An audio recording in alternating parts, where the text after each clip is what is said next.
صلی اللہ علی النبی الامی وآلہ صلاۃ و سلام علیک یا رسول اللہ صلی اللہ تعالی علیہ وسلم۔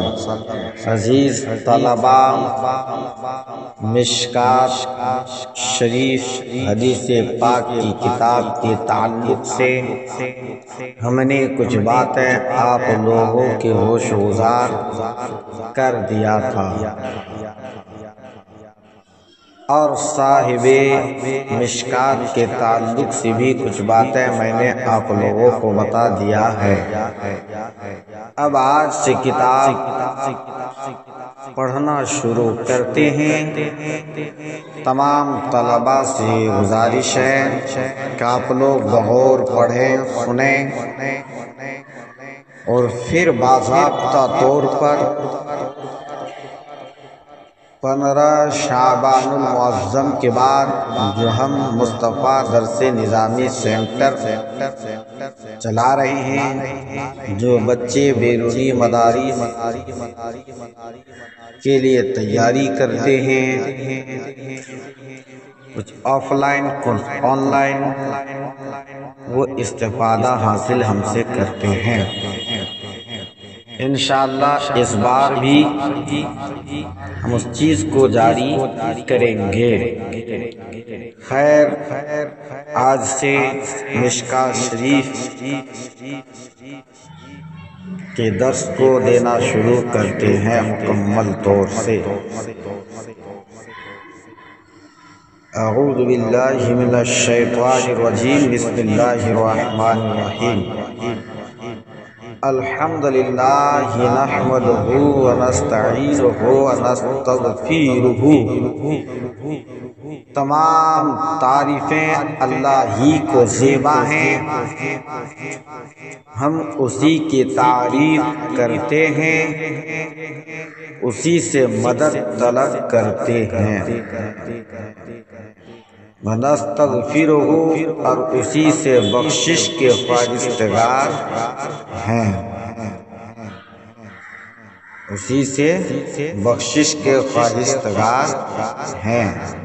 ونعوذ باللہ من شرور انفسنا ومن سیئات اعمالنا، اور ہم اپنے نفس کی برائیوں اور اپنی بدعمالیوں سے اللہ تعالی کی پناہ چاہتے ہیں۔ من یہدہ اللہ فلا مضل لہ ومن یضللہ فلا ہادی لہ، جس کو اللہ نے سیدھا راستہ دکھایا اس کو کوئی بھٹکانے والا نہیں ہے، اور جس کو اللہ نے بھٹکنے کے لیے چھوڑ دیا اس کو سیدھا راستہ دکھانے والا کوئی نہیں ہے۔ وَأَشْهَدُ أَن لَا إِلَٰهَ إِلَّا اللَّهُ شہادةً تکون للنجاة وسیلة ولرفع الدرجات۔ میں گواہی دیتا ہوں کہ اللہ کے سوا کوئی معبود نہیں، وہ گواہی جو نجات کے لیے وسیلہ اور بلندی درجات کی ضامن ہے، رفع الدرجات الکفیلہ، اور بلندی درجات کی ضامن ہے۔ وَأَشْهَدُ أَنَّ مُحَمَّدًا عَبْدُهُ وَرَسُولُهُ، اور میں گواہی دیتا ہوں کہ محمد مصطفیٰ صلی اللہ تعالی علیہ وسلم اللہ کے بندے اور اس کے رسول ہیں۔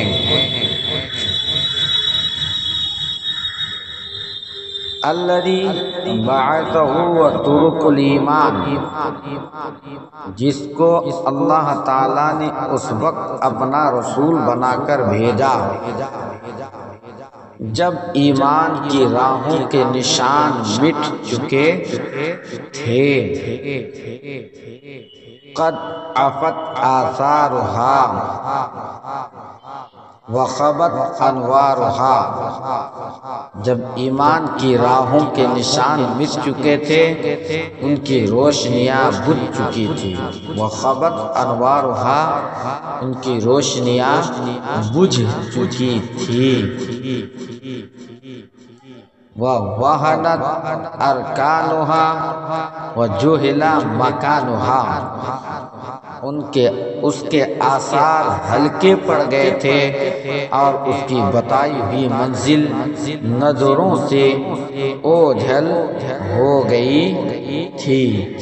اس وقت اللہ رب العزت نے اپنے حبیب کریم محمد مصطفیٰ صلی اللہ علیہ وسلم کو رسول بنا کر بھیجا۔ فشیدا صلاۃ اللہ وسلامہ علیہ من معالمها ما عفا وشکا من العلیل فی تائید کلمۃ التوحید من کان علی شفا۔ پس نبی کریم صلی اللہ تعالی علیہ وسلم نے ان مٹے ہوئے نشانوں کو از سر نو نمایاں کیا اور کلمہ توحید سے اس بیمار کو شفا پہنچائی، اور شفا فی علیل فی تائید کلمات توحیدی، اور کلمہ توحید سے اس بیمار کو شفا پہنچائی جو ہلاکت کے کنارے پہنچ چکا تھا، جو ہلاکت کے کنارے پہنچ چکا تھا۔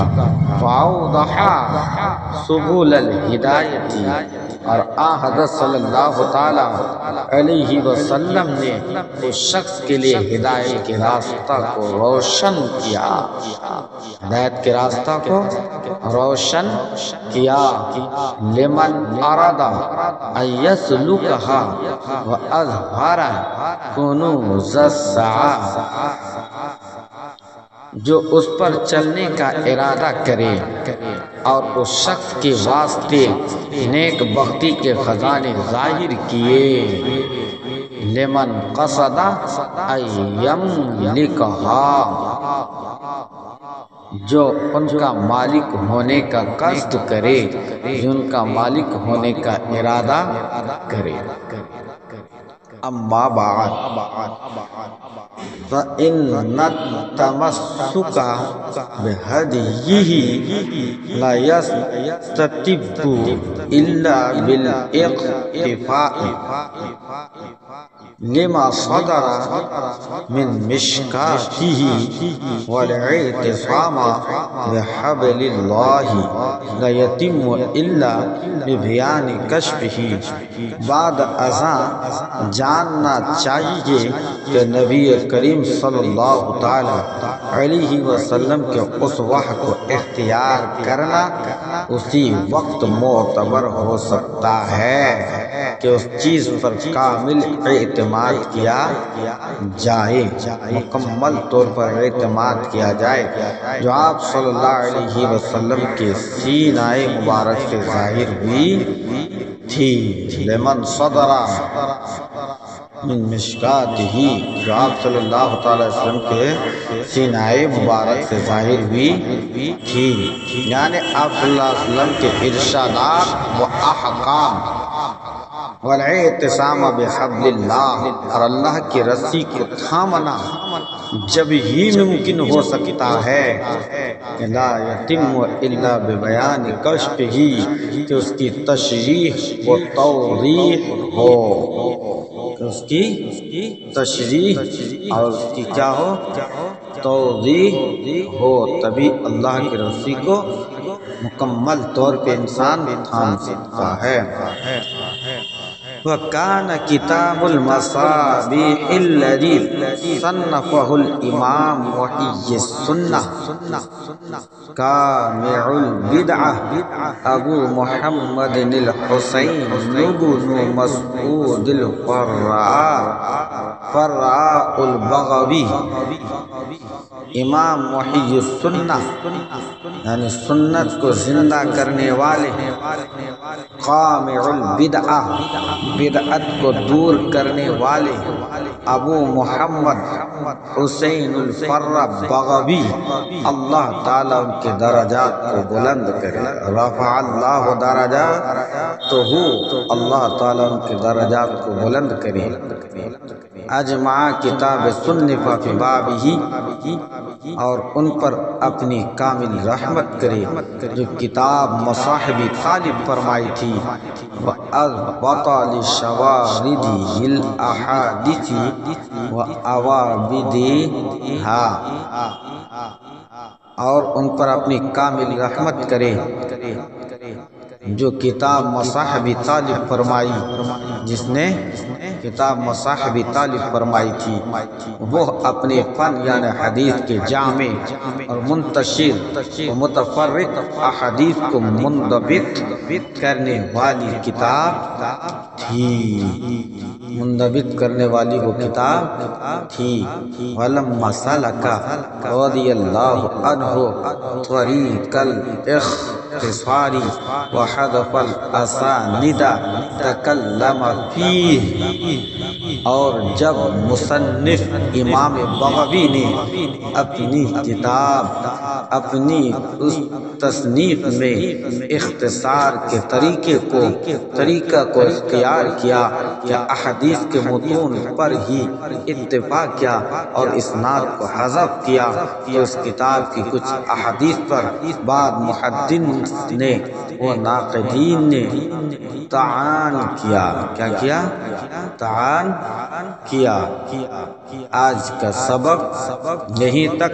اب مختصر تشریح کو آپ لوگ دیکھیں کہ اس میں الحمدللہ رب العالمین سے جو ہم نے پڑھنا شروع کیا ہے اس کے تعلق سے کچھ گفتگو کرتے ہیں۔ الحمدللہ، حمد، مدح اور شکر مترادف الفاظ ہیں، یہ تینوں۔ محققین اس میں فرق کرتے ہیں، چنانچہ وہ کہتے ہیں کہ حمد وہ ثنا ہے جو جمیل اختیاری پر بیان کی جائے، چاہے نعمت کی وجہ سے ہو یا اس کے بغیر ہو، یہ حمد کی تعریف۔ اور مدح عام ہے، چاہے جمیل اختیاری پر ہو یا غیر اختیاری پر ہو، اسی وجہ سے مدحتہ علی حسنہ، میں نے اس کے حسن کی تعریف کی تو کہا جاتا ہے، لیکن حمدتہ علیہ نہیں کہا جاتا۔ اور شکر وہ فعل ہے جو تعظیم میں منعم کا پتہ دے اور نعمت کے مقابلے میں ہو، چاہے یہ فعل زبان سے ہو یا اعضاء و جوارح سے صادر ہو۔ لہذا حمد کا مورد خاص اور اس کا متعلق عام ہے، اور شکر اس کے خلاف ہے۔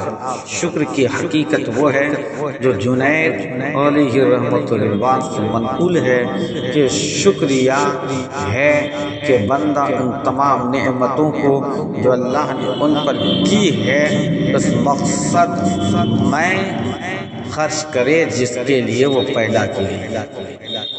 مجموعی بات یہ حمد، مدح اور شکر کی تعریف ہوئی۔